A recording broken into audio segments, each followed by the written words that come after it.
Hi, Garrett Blevins here, and I want to talk to you a little bit about macrocycles and microcycles. Brandon and I are going to do 2 videos on this, and basically we're going to talk about some of the points of training that you may not know about if you haven't been training or working under a coach before.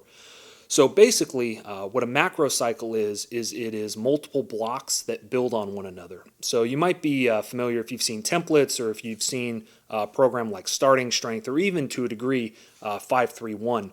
These are programs with fairly short microcycles, maybe just 1 week in the case of Starting Strength, where you're kind of doing a linear progression, increasing the weight on the bar each week, keeping all of the sets and the reps static. Or something like 5-3-1, where you're going through a variety of rep ranges on maybe a month training cycle or microcycle, and then you rerun that every time after a test, increasing all of the weights for all of those various weeks. But you're only doing one progression with one set of exercises for that microcycle. What a macrocycle is when you take multiple microcycles and stitch them together because you have a plan to attack plateaus. And really the way that you're going to overcome plateaus and why a macrocycle is so important is that's the way that you're going to overcome sticking points and weaknesses or imbalances in your muscles that are leading you to plateau in your lifts. So let's say you've been working out for maybe 3 months, maybe 6 months, maybe a year. You've been making progress every week or every other week or maybe once a month on your bench press. But you get to a point, maybe it's like 205 or 225, where you just seem to be stuck and you can't make any progress. Well, when you get to that point, what you need to do is you need to start having a plan to address the weak point in your bench press. Maybe that's your chest, maybe it's your shoulders, maybe it's your triceps, maybe it's just that your form is off altogether. What you can do in a macrocycle is in phase 1, let's say we're going to work with 3 microcycles that we're going to add together to make a macrocycle. Microcycle 1, what you can do is pick some exercises that are going to deal with muscular imbalances. So you might use higher reps for that to accumulate more volume in a time-efficient manner and eat in a caloric surplus during that time so that you're able to put on muscle. Maybe you pick some exercises, maybe some incline press to hit the upper pec. Maybe you're doing more tricep assistance work where you're doing 3 or 4 tricep isolation movements after your main work, and you're still working like a pec deck or doing flies to work your pecs after your workouts. So there's going to be a lot of volume. There's going to be a lot of different exercises, and you're going to be eating in a caloric surplus, but you're using less specific exercises than just the bench press. Maybe you have 1 or 2 bench press movements with a barbell in there, but you might be using more variety. In the next microcycle, you might build on top of that, but get more specific. So maybe you're going to go up to 2 or 3 times a week with a barbell bench press, but maybe one of those is close grip. Maybe your sticking point is 2 inches off your chest. So what you might want to do is spend more time under tension wherever your sticking point is.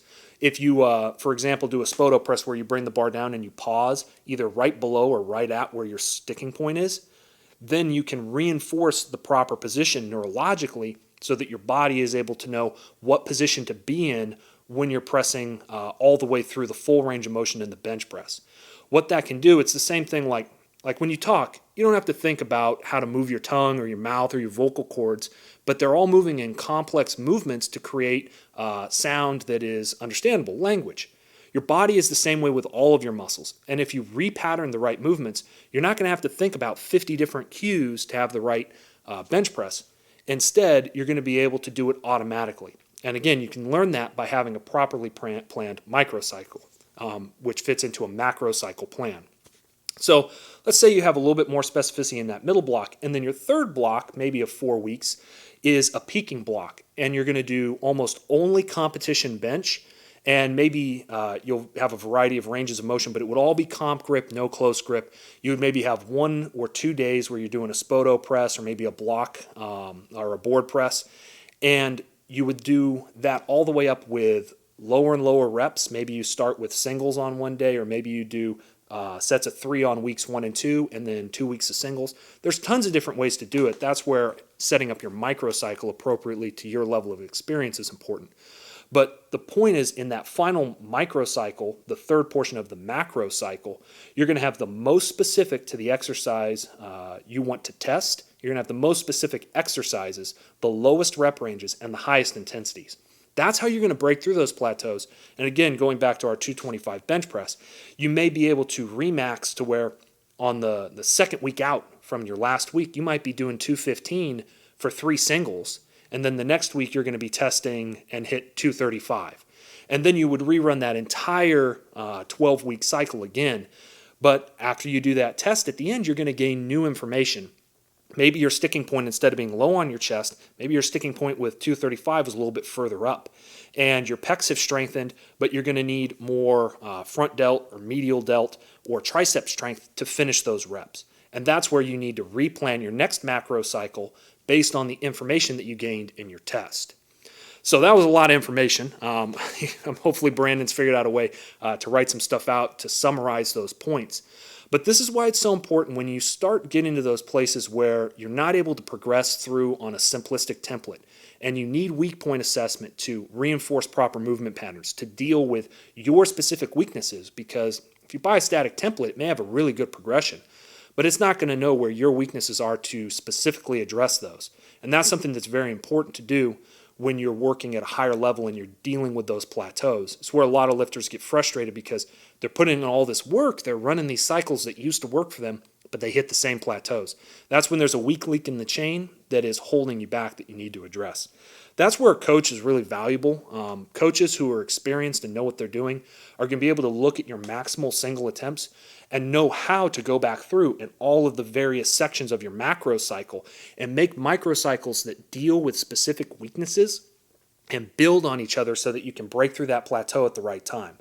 One of the things you have to do with a coach, though, is you have to trust their process, because you're not going to be the strongest you've ever been in Macrocycle 1 or Macrocycle 2. It's not until the end that you're able to test. And when you become a truly advanced athlete, you may actually have to have microcycles that build and then test on assistance movements. As you'll probably see in this video, I had block pulls today and worked up to an all-time PR on block pulls. But again, I'm not right next to a competition. I have a competition next week. This block has been focused towards increasing block pull strength because that's going to help me and assist me with my sumo from the floor when it's time to be strongest there. Again, an experienced coach can help you with that. However, if you can't afford an experienced coach, one of the ways that I've been helping people with this has been artificial intelligence coaching, which I've developed. Basically, what it does is, on an intake questionnaire, it's going to automate the process of both looking at your past rate of progression, so it knows how long the macro cycle should be, and then it's going to go through, based on your questionnaire answers for weak points and sticking points, it's going to assess what exercises you should do in various phases, as well as what rep ranges and how much volume you should use with those rep ranges as you go through the process. So if you're interested in that, you can check out more on my Instagram. I've posted, there's a lot of features that go with it, including real-time updates. As you actually use the program, if you're feeling fatigued or off, it can adjust for that. If you're sick, if you're injured, as well as dealing with an entire macro cycle plan. So check that out. At Garrett Blevins is the Instagram handle, and Bless Coaching is the website where you can get more information on AI coaching. The price point, for those of you who are wondering, it's $1 for the first month right now. I'm running a special with Brandon, and it's $28 for a 4-week block, every 4-week block after that. So it comes out to $1 a day. I feel like that's a cool price for people. Anybody can afford that. So if you can't afford a coach, maybe that's an option you can look into. Anyways, I hope you learned something, and I hope you're doing well wherever you're at. Blessings.